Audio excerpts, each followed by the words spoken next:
¿De dónde lo empiezas?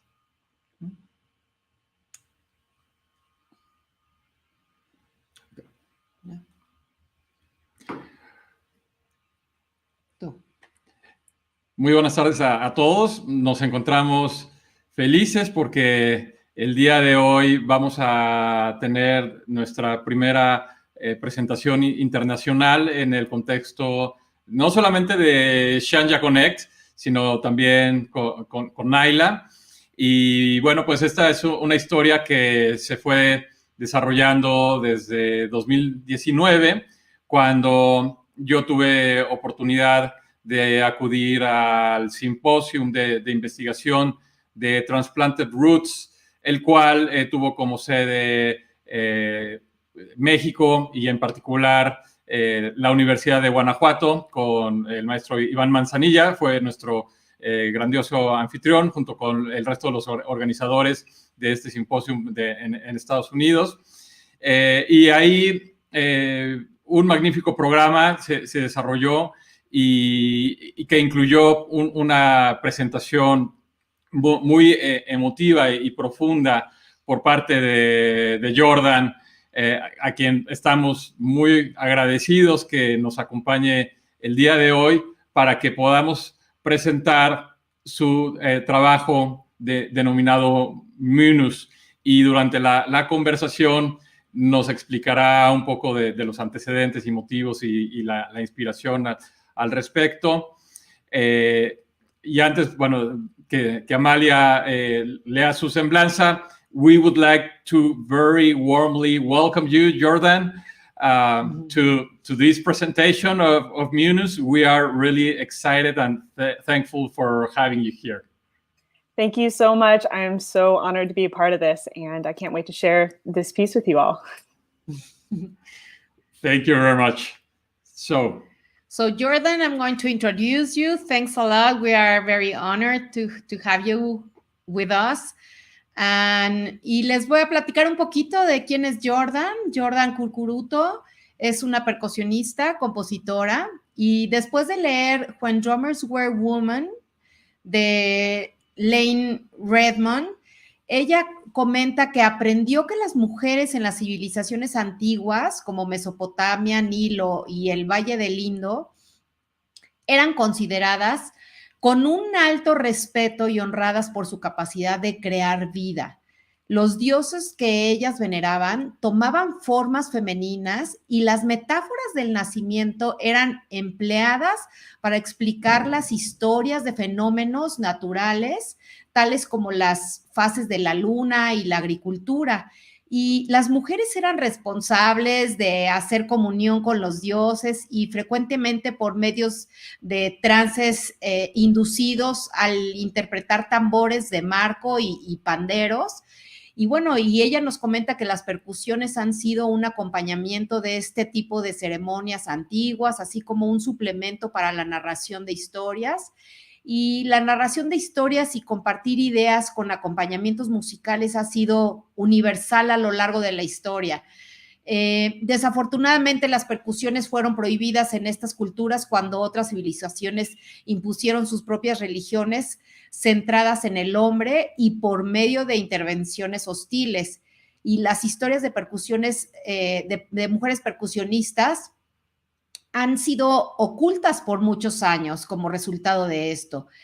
Es importante compartir historias de voces que han sido calladas y perspectivas que carecen del reconocimiento que merecen. Ella comenta que se inspiró a escribir esta pieza explorando lo que aprendió del libro, así como temas similares, incluyendo la dolorosa, frecuentemente confusas frases misóginas que las mujeres encuentran diariamente.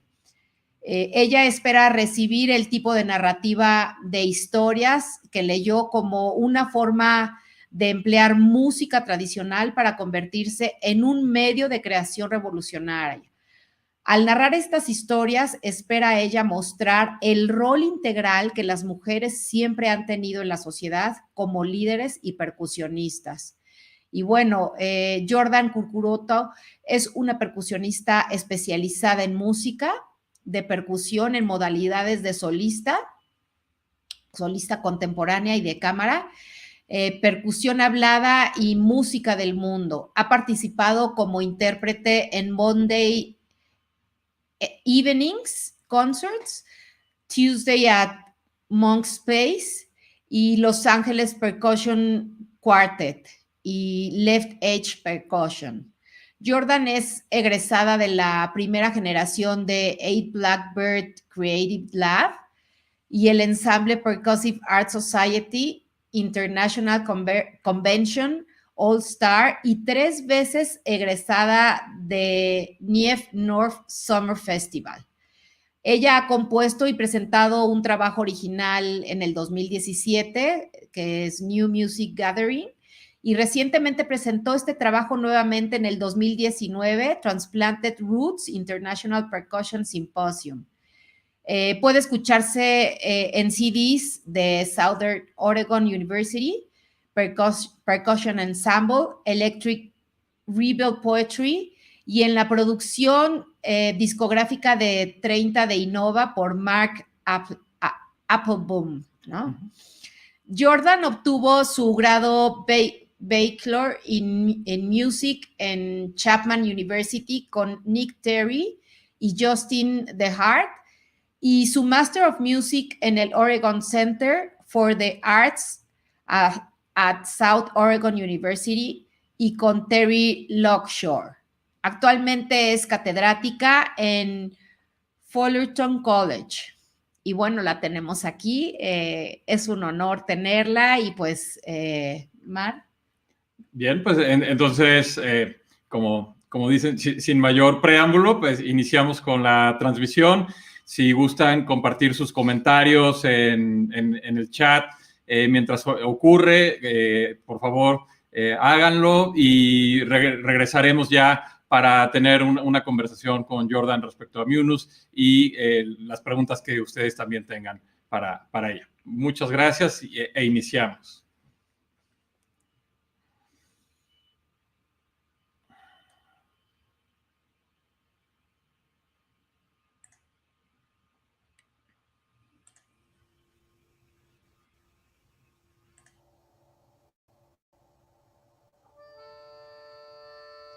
Did you eat enough today?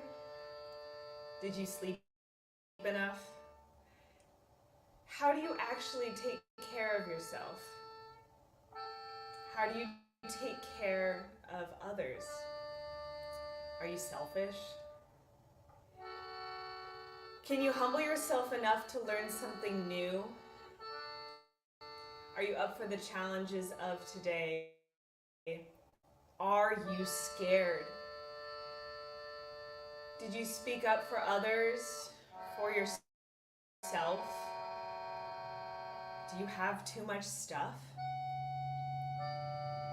We don't like to talk about death, so when we talk to someone about their loss of a loved one, we are not equipped to discuss it with them and often say stock answers, which is often not very helpful to the person who has had the loss, and maybe it would be better to not say much of anything at all, or just sorry for your loss, and leave them some space for the person so that they can talk or not talk about the loss. You'd like to think you're a good person, but maybe you aren't. Where are the good people in your life? How do you emulate them? Who did you let make you feel inadequate today, and was it you? Is your kitchen clean? Is your bathroom clean? Is it trash day already? Did you pay all of your bills?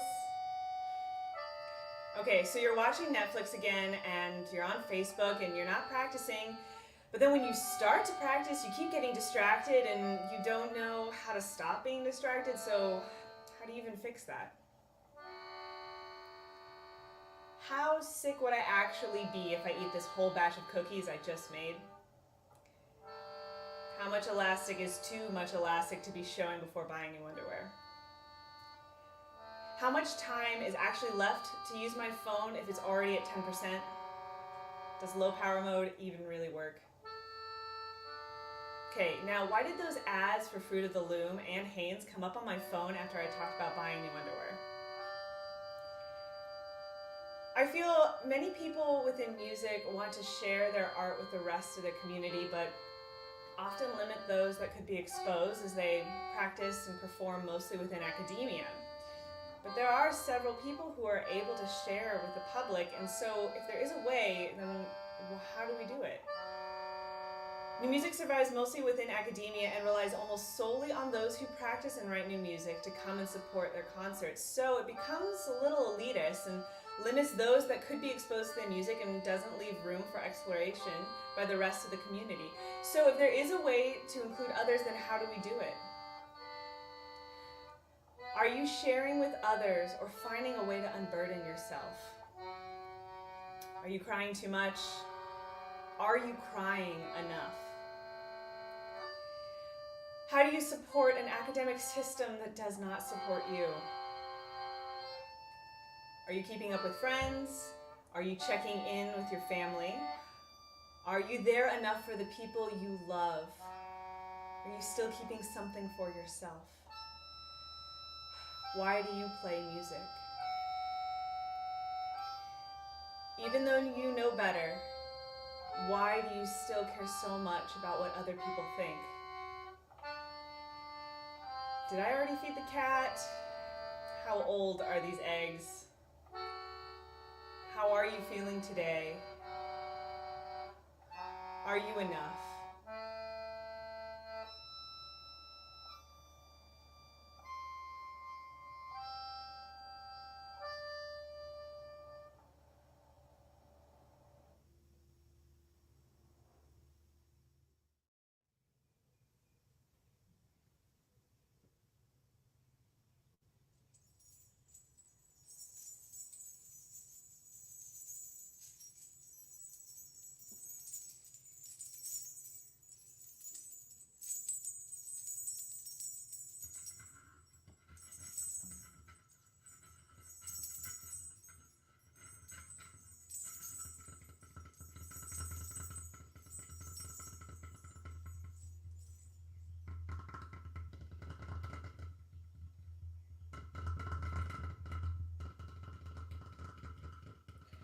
The bees, the queen bee ruling over all.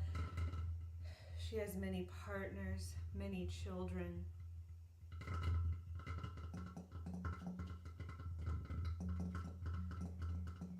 She creates liquid gold used in ritual, used to heal.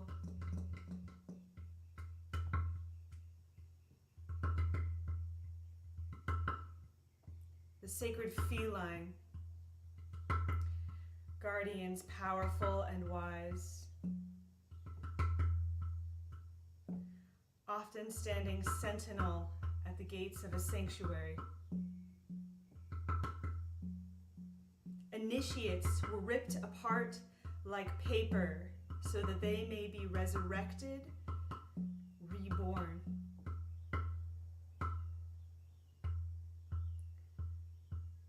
The bull, creating an image of the feminine with their horns, their pictures littering the walls of dark caves and temples.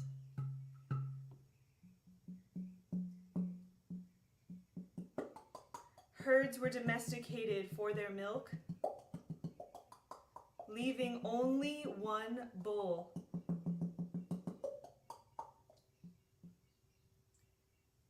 These were common symbols of worship. Worship of the feminine divine. Women were priestesses, shamans, drummers, the powers of society. Ancient cultures revered women for their ability to give birth. Rivers, waters, blood, tide, sacred waters. We create life. We were celebrated for our incredible power, our natural gift.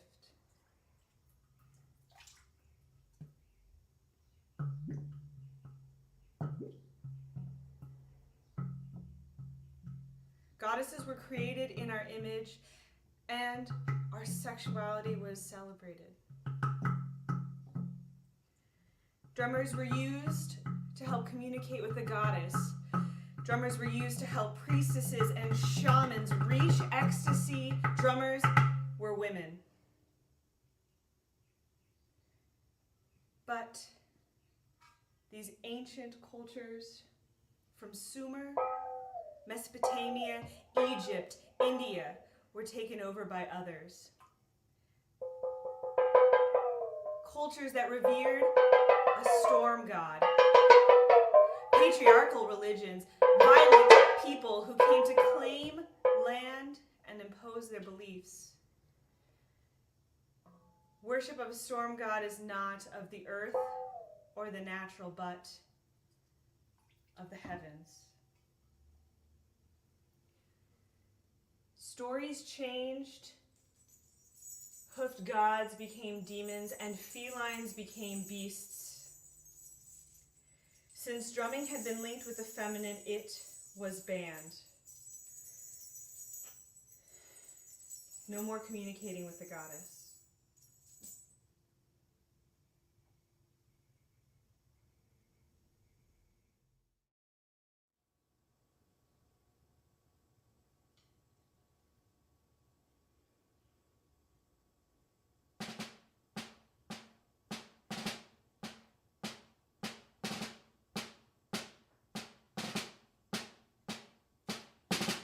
Marching snare drum in high school.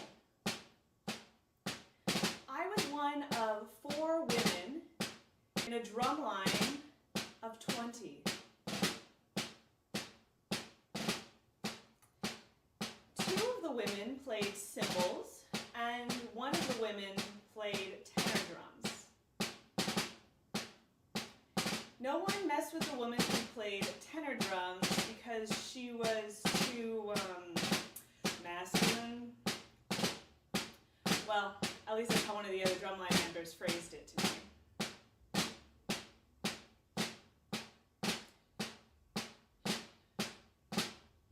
During rehearsal one day, after the snare line played a particularly difficult passage of music, the instructor came up to us, looked right at me, smiled, and said, "You know, I don't want someone coming up to me at a competition and saying,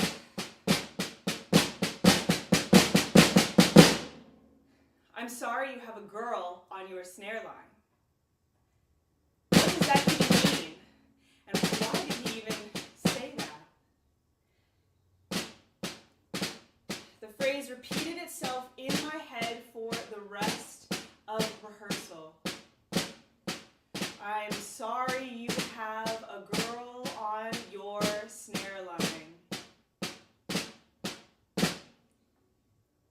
We hear damaging language like this more often than we can count. "You hit like a girl." That's not very ladylike. "Calm down. You're being so bossy." "Oh, she's so cute. You gotta keep her around." "Bitch. Just be one of the guys. Just be one of the guys who fit in. Don't be too girly, or else they won't take you seriously. Grow some balls, man." You say you don't want to have children now, but you'll change your mind eventually. "Bitch, why are you so serious about this? You're being a girl. Slut. Whore." Smile. "Can I have a chick's opinion?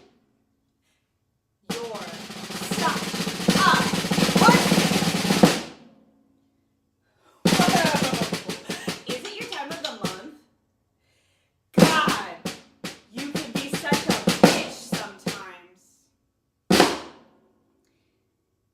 "I'm sorry you have a girl on your snare line."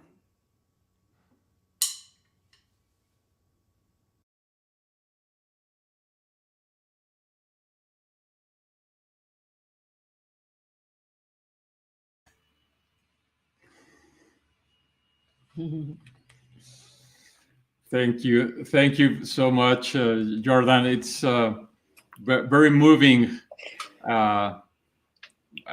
It's both experiencing it in Guanajuato and also watching it online. There is an emotion that gets conveyed about the events and the moments that are described in each of the movements. So thank you very much for sharing it. Thank you so much. I'm so glad that still can come through even through video, because I know that you saw it live, and if anything, I would always love to do it live. So to be able to share it even in this way is just wonderful. So thank you. I'm really glad. Yeah. So I think there is a question for young audiences, children, girls who may be interested in drumming and percussion, and I think that there are two dimensions to talk about. One is in terms of creating new music and knowing about percussion in a broad sense. And in one of the movements, you mentioned that being a constraint, because not all music that's produced is known. Mm-hmm. So what opportunities do you see to get new kinds of music and expressions such as the ones that were used in Munus, that's speech with percussion in synchronicity, and you're going to elaborate about the techniques and everything. So what are your thoughts on that dimension? Yeah. New music for children and girls. Yeah. Well, I mean, first of all, something like your event, where you're offering it not only for maybe musicians, but for people of all types of disciplines.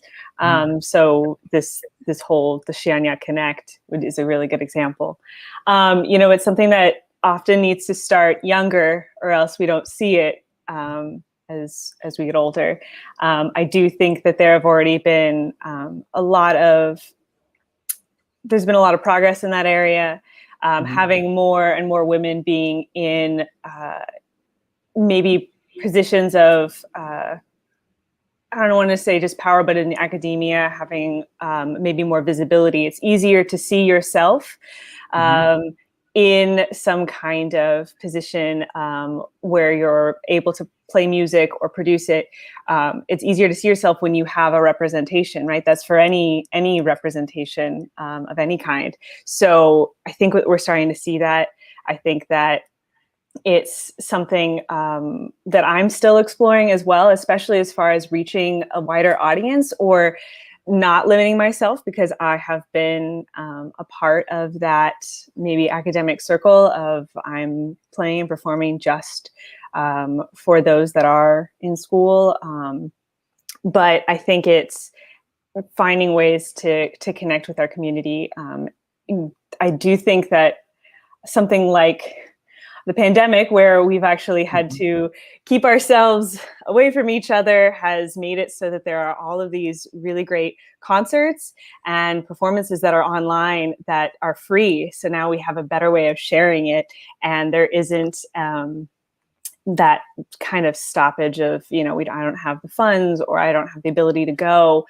We can still be at home and go to these events, and especially for like younger generations as well, kind of being able to share those events. There are more and more initiatives I'm seeing, even just in Los Angeles, where young students are being asked to compose for local ensembles, or there are concerts being specifically created for students. So I do think it can happen. And then I think more to even percussion, I found a real connection with speaking percussion itself. I don't think that it has, I saw a female percussionist do it, and I had never been so excited to do something like that. I had seen a piece called To the Earth. And for those that may not know it, it's a piece for flower pots and speaking percussion. And I was just immediately drawn to it. It's a Homeric hymn that actually, similar to my piece, is celebrating nature and Mother Earth. And there's no barrier to entry. So my hope was to kind of continue that forward with playing with water, or playing, these water drums, like putting these wooden bowls inside of water. And there's no barrier to entry. And I think that the more we can do that, the better.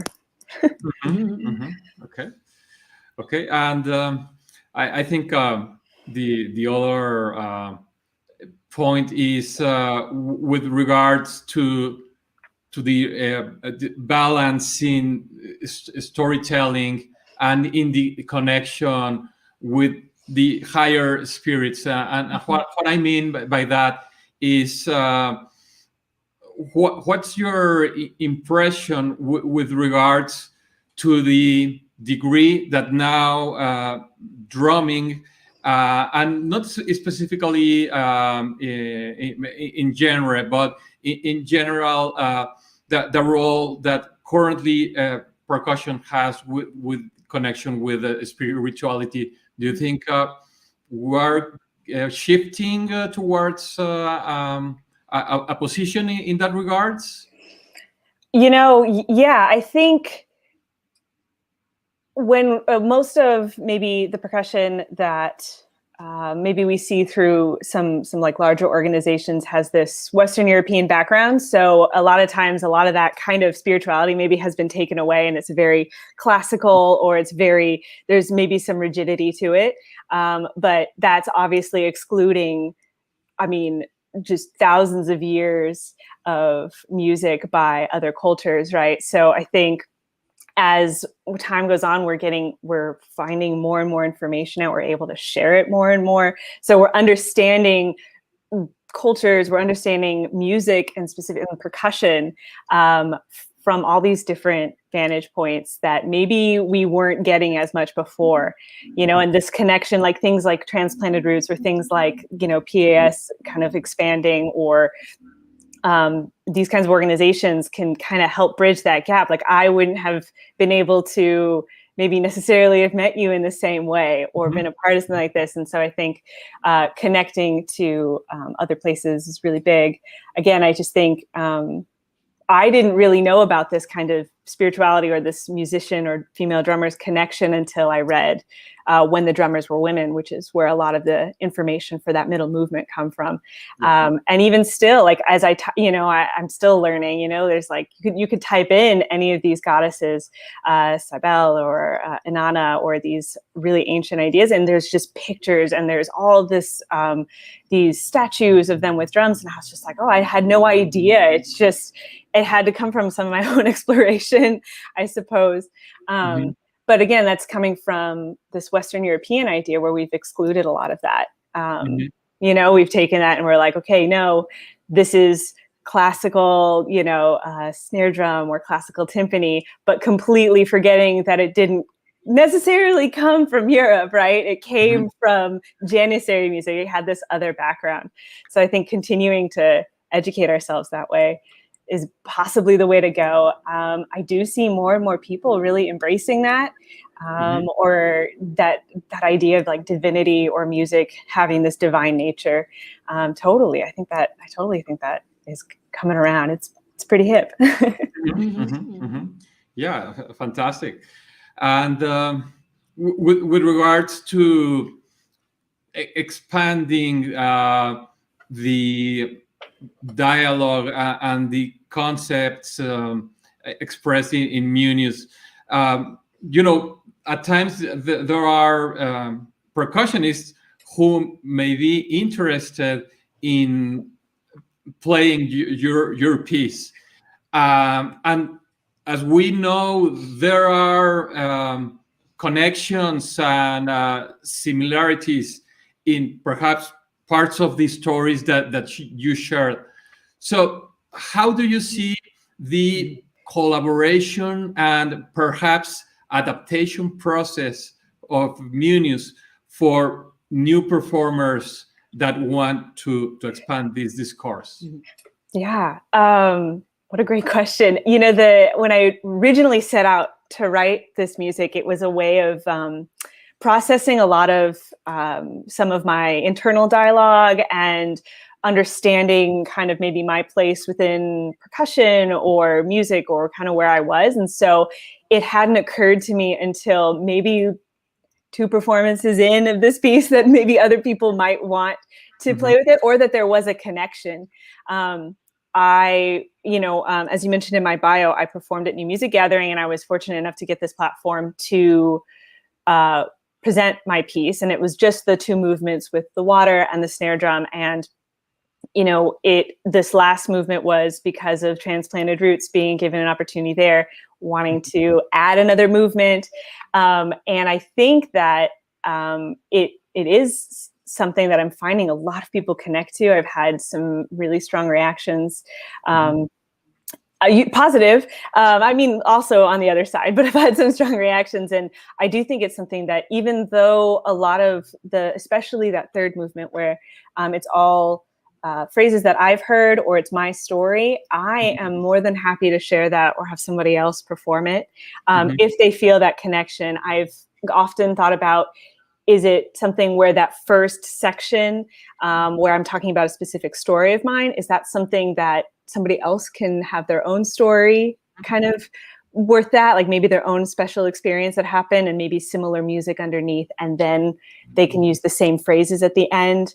It's something that I've been starting to think about, really putting this more to paper than up here. And I think definitely it's totally doable, and I'd be incredibly honored if anybody else wanted to perform it. I don't think that it is limiting, and I don't think also it's limiting as far as whoever wants to play it, however they identify. I don't think that has any bearing on it either. Anybody really can. But again, I hadn't thought of that as a concept. I just thought, oh, this is so personal. This is such my piece. But like you said, like, I think that there might be that interest. And okay, great. I'm more than happy to share. I think that storytelling, that speaking percussion is so cool and so versatile, and a really great way to round out any kind of performance. Like if it's like, recital or something like that, to have this as a sidebar is kind of fun. And I feel like it's becoming a collection. Originally, it was just this one piece, Munus, and then it started to become this collection of other parts and other movements. And now it's something that I think will continue to grow with me. So hopefully, there'll be even more movements at some point where somebody wanted to share in that. I'd be incredibly flattered and honored. Yeah. So we let all of our friends who are in percussion know about the event today. So hopefully there will be some interest in fantastic. Sure. Would be great. We know that there are some patterns of a connection with some of the thoughts and remarks that you shared. One of the elements in Munus is water, and there may be a lot of metaphors in connection with that, and your stories and the stories that you read about with Lane Redmond, for instance, and other sources.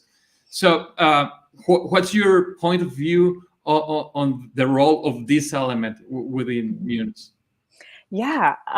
So a major theme throughout this book that I read, that again really originally inspired some of this piece, was the idea of water, of like tides, things being controlled by the moon, or this idea of water turning into something else. This is a big thing too, especially transformation or resurrection, or just any kind of thing like this. So the idea of consuming water and then being able to give birth right? And then like, obviously that's not a direct correlation, but that idea of consumption of some kind and then creating. This also has to do with, I mentioned it, I say blood, water, sacred tides, so it has to do with menstruation as well. And so I think that this was my way of kind of playing with that idea of water being this bigger connection between the feminine maybe and just like creating music out of it was a huge thing too, I guess. I really wanted this kind of use of an element that would create something different. I knew of water drums, which again are just these like wooden bowls like I have, turned upside down and trapping that sound. And they made this incredible sound. And I just ended up recording myself messing around in water and finding sounds I liked. The idea of the gong changing pitch. I just felt like there was so much I could manipulate. Playing the water itself, just like moving around, it was so malleable. And I thought that's like the best way to connect what I'm like reading and what I'm studying with this musical idea. I also really love, this kind of goes back to the earth piece. There's no barrier to entry by using water. Right? Anyone can see this and say, I can do that. I can play with water. I can play with some bowls. And that lack of barrier to entry really helps anyone kind of connect with the music and connect with those ideas and maybe kind of come with that storytelling. I could have done something with frame drums or something like which has been mentioned as this really old instrument. But I wanted to take something away from that, just do something maybe more non-traditional in that sense. Okay. And with regards to, general public that may be interested in realizing some of the empowerment and all other emotions that percussion conveys. What's your suggestions for them? Because what we see right now is like there is a strong interest in realizing wellness, especially now that we are in a more at-home state. But perhaps some are, fearful, scared because they don't have the skills. And you mentioned that a very interesting point about playfulness.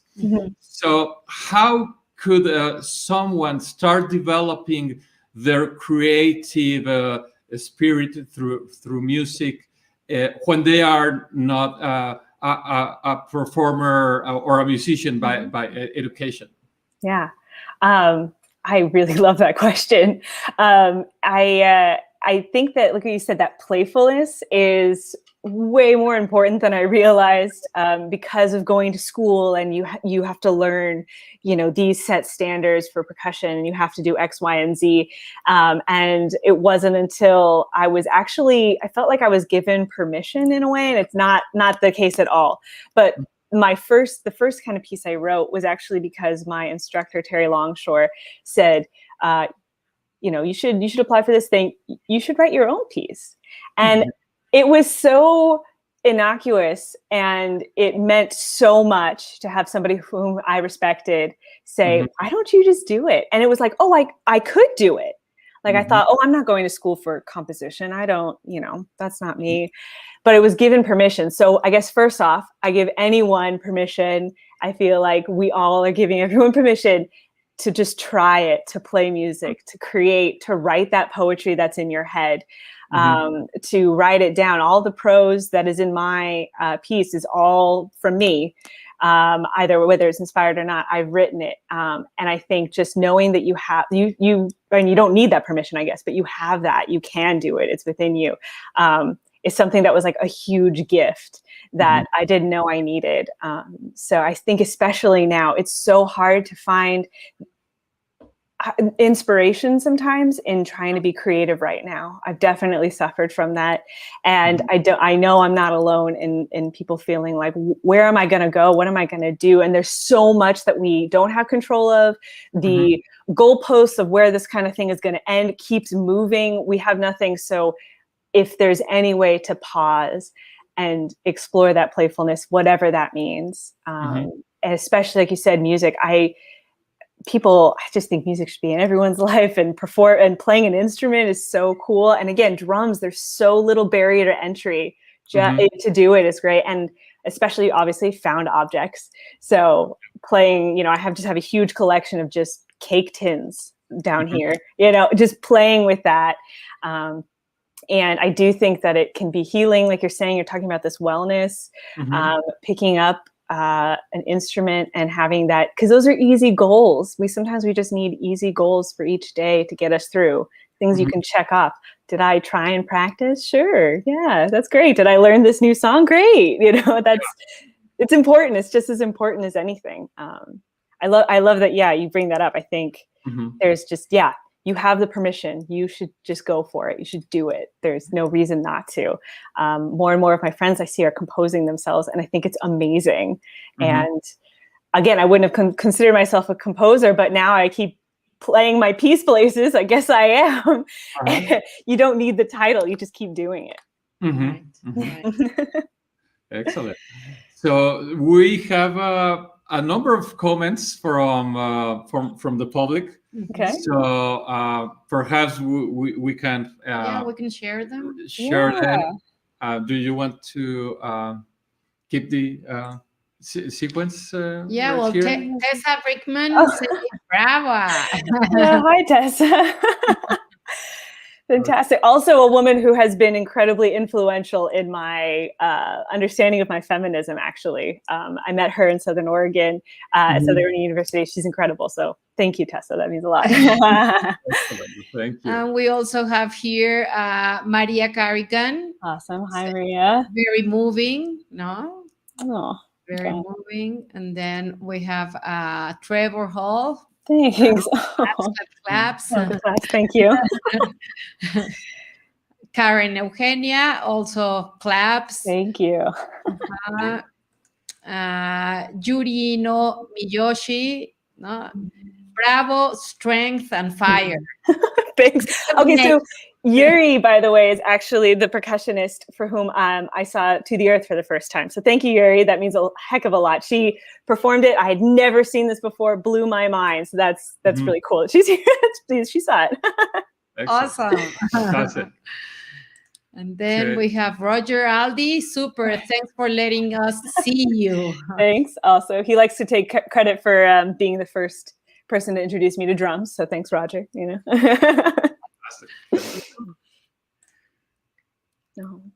Okay. Thanks, Trevor, amazing. Jordan, brava. Thanks, man. Susana Franco, it's a friend of mine. She says, drumming make me feel powerful and connect. Love your job. Oh, thank you. Great. Yeah, good. Should feel powerful. Thank you, Susan, for being here. And then Karen Eugenia, los cuencos tibetanos. She's talking about the Tibetan singing bowls. The bowls, Tibetan bowls, no? Yeah. Jordan, where can we follow you? Yeah, both on Facebook and Instagram at Jordan Curcuruto. It's Curcuruto. It's a funky name, but we'll contact. And Salvia Perez, it's also a friend of mine. She says music is a food of soul. Oh, she also likes mindfulness and peace. Wow, lovely. Thank you, Salvia. Here. Tessa Brickman. And then Katie DePayne, amazing. Okay, thanks, yes, Katie. Amazing. So sweet. Then Bravo. Also. Oh, wow. Y'all are just really building up my ego. Thank you. Katie Ekman, amazing, Jordan. Great. Oh, she's Bravo. so sweet. Oh man, amazing. Yeah, also a percussionist for whom we've gone through a lot of different things together. So that's means a lot as well. Mhm. Wonderful. Oh man, thank you. Thank you to everyone. Yeah, yeah. And maybe you can share about the work that you have done with groups of women that do bonding. And, Amalia has been participating with our organizations that do the concept of circles for women, and they are more for reflection and self-growth.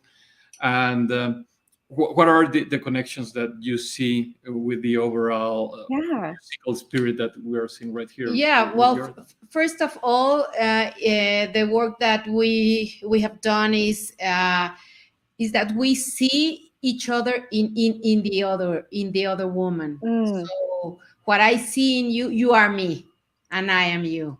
No, so I love that. first of all, yeah, and the music make this connection of powerful, that we all have this inner powerful. And even though, for example, I'm not a mom, but I can produce this powerful of being strength, no, with the others, with women, and it's a very big connections of peaceful mindfulness, strength, and it's an amazing work of gratitude with an inner work. Yeah, definitely. That's really beautiful. That's great. Are they mostly, it's all you just, is it coming together? Is it speaking together? How do you like to facilitate that? Yeah, and sometimes we used to do it in a group, and right now it's facilitated in digital, in this format as we are, but also we make dances. So there's a percussion, no, there's some guys that they play percussions, and we just flow with the percussions, no, we dance, and that also makes us a connection with the earth, no, totally.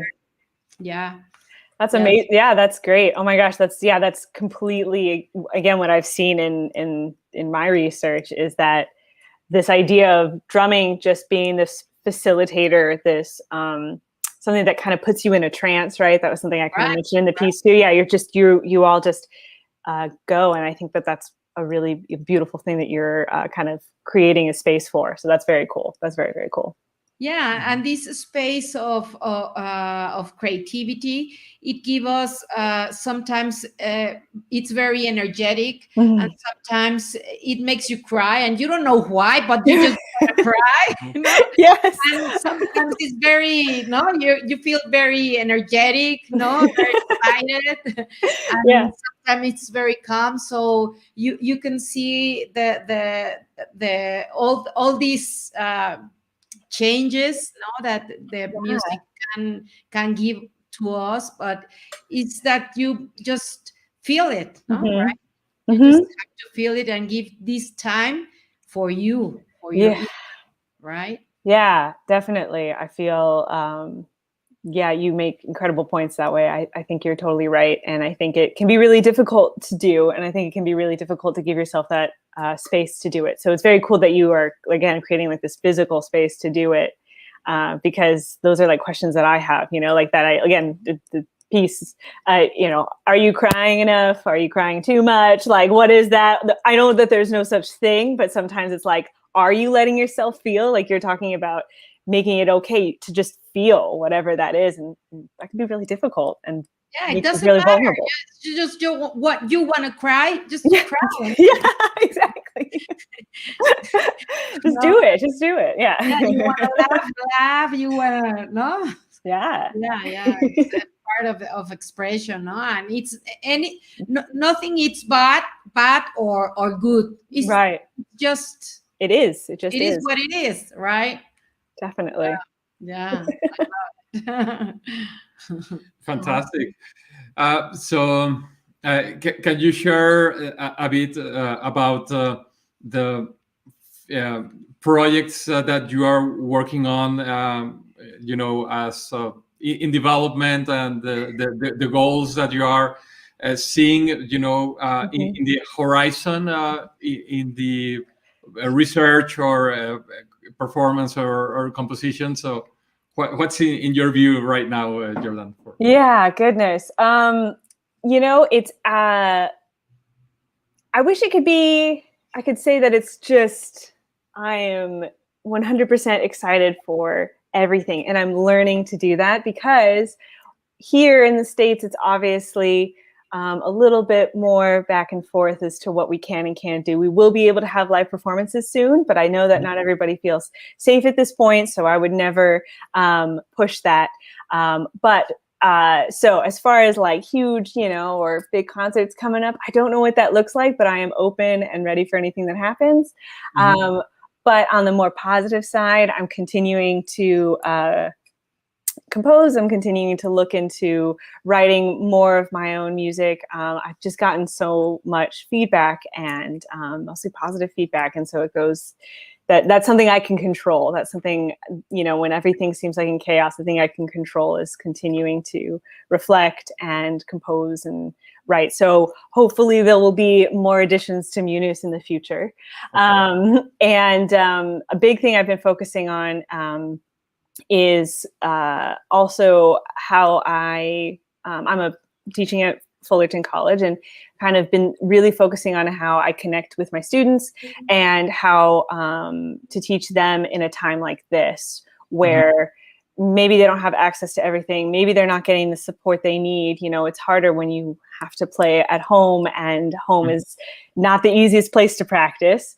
And you may not have that. So kind of continuing to create ways for them to really engage, whether it be, we can do simple things like lectures, or bigger things like I'm making them compose. I'm having them compose. I'm asking them to write, starting with like graphic notation or graphic scores or things like that. So one of the big things I've been finding a lot of joy in and solace, and again, continuing forward, is asking, really connecting with my students and asking them to create. And I've gotten some really beautiful things back. And any way I can kind of support that at this time is I think really important. And then I just look forward to things maybe someday getting back to a little more sense of normalcy, and I'll start creating more and doing more concerts. But in the meantime, I think it's just a lot of focusing on my own well-being and health too, and the well-being and health of my family and friends,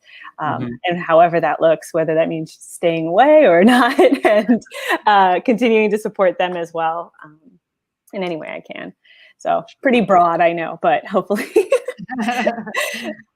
Yeah, and do let us know if there are recitals or presentations. Definitely, I will. We would be so happy to join. And thank you. I will definitely. Thank you so much, and thank you for asking me to be a part of something like this as well. Again, it's just been obviously so many months of so much unsure, and then to have you reach out and to help give me a platform as well, I very much appreciate it. I think what you all are doing is really, really cool. And it's definitely been a bright spot in a lot of this. So really, thank you. We're so happy. So yes, we look forward to continue the conversation and know about the new projects and to Munus, and we will also let you know if we know about students or other musicians who want to take a part in adding to the story and the narrative of Munus. I think that'd be great. Wouldn't that be cool? I think it would have a movement where I'm taking other people's stories as well would be amazing too, or anything. I would love to share that if anybody. Fantastic. Awesome. Thank you. And I think we have some more greetings. I'm not sure if I will be missing. Camelia someone. Maldonado is the last one. Let's, Yeah. yeah. Oh, Ready? hi. Yeah. We worked on she was a part of something that happened over at UCSD. We were asked to do a speaking percussion piece, a brand new work, and work on that. And she did an incredible job, and it was so cool because then like a few months later I got to see her at Transplanted Roots. It was like somebody who I might not have had contact with, and I got to see her twice, and I know she's doing really incredible work as well. Fantastic. Yeah. And we have a Katie Ekman, amazing Jordan. That's lovely, so nice. And then Carmela Maldonado. Yeah. Jordan. Yeah, she was the one I was talking about. Yeah, she's lovely. Yeah, and actually she's presenting tomorrow in a festival organized by the state of Yucatan, and her performance is called Metamorphosis. Yeah, So, I'm going to try and check that out. Exactly, I'm going to check that out. Yeah, sorry, she was the one I was referring to. I'm sorry, I don't mean the confusion. Yeah, she was the one I was referring to. I got to meet her, and we got to do some really cool stuff together. And yeah, fantastic lady. Yeah, that's great. Fantastic. So we are so happy for having you, Jordan, today, and we thank you for sharing your spirit and your remarks. It's a beautiful experience. Your sensibility, yeah, amazing. Wow, thank you so much. Oh, thank you. Thanks so much for having me, and yeah, I cannot tell you enough how grateful I am. So thank you. We will keep in touch. I love your gigs behind you. Oh yeah, all my stuff. Yeah. Yeah. Yeah. Don't worry, it's normally not this organized. So. So you can have fun. So. Yeah. Oh, it's amazing. So we're going to put here in our how we can contact you, so we can follow you also. No? Yeah, definitely. And please feel free to share my email as well. So yeah, and Tessa Brickman says we love the host too. Oh, it's an honor. Thank you very much. Yeah, thanks a lot. Perfect. Awesome. Okay. Excellent. So we thank everybody for joining today. Thank you. Thank you for everyone who came. That's amazing. It's so exciting. And whoever watches this transmission afterwards, please share your comments as well. And we hope for everyone being happy and healthy in this time. And we will keep the momentum with Shanja Connect. There are some more events, mostly some conferences that we're having. So if everyone wants to join, you're welcome to do so as well. Awesome. Thanks a lot. Bye-bye. Thank you. Bye. Thank you very much.